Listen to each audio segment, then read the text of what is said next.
वर्षानुवर्ष क्रम चाललेला आहे. आणि मग आता एके दिवशी या हन्नानं काय केलेलं माहितीये का?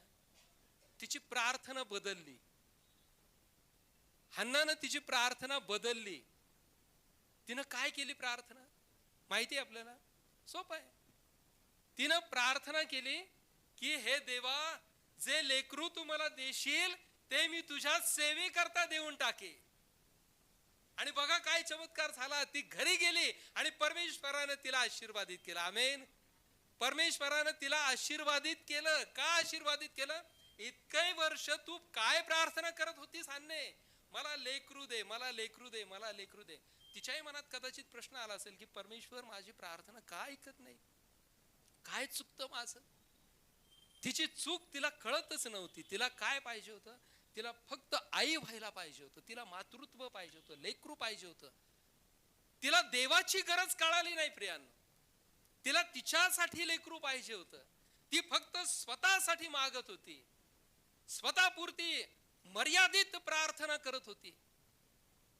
आता या वर्षी या हन्नेनं प्रार्थनेचं स्वरूप बदललं. ती म्हणते की परमेश्वरा, तू जर मला लेकरू दिलंस तर ते लेकरू मी तुझ्या सेवेकरता अर्पण करेल. आणि त्याच वर्षी परमेश्वरानं तिला लेकरू दिलेलं आहे. काय नाव त्याचं? शमुवेल. आमेन. शमुवेलाच्या स्वरूपामध्ये या हन्नेला पुत्र दिला आणि तिनं कमिटमेंट पाळलेली आहे. अंगावरचं दूध तुटेपर्यंतच त्या लेकराला तिनं स्वतःजवळ ठेवलं आणि नंतर तिनं परमेश्वराच्या सेवेकरता ते लेकरू तिनं अर्पण करून दिलेलं आहे, त्याच्या सेवेकरता दिलेलं आहे. आमेन. प्रियांनो, परमेश्वराचं तेज मंदिरामध्ये केव्हा येतं माहितीये?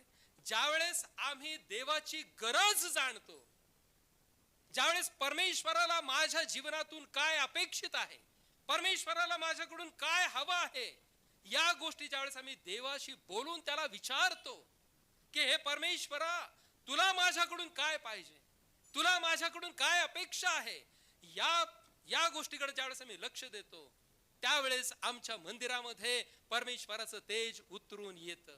आम्ही फक्त आमच्या स्वार्थाकरता, माझ्याकरता, माझ्या कुटुंबासाठी, माझ्या लेकरासाठी, मी माझं आणि माझंच, या गोष्टी ज्यावेळेस आम्ही गृहीत धरून प्रार्थना करतो, लक्षात घ्या प्रियांनो, परमेश्वराची देखील गरज असते.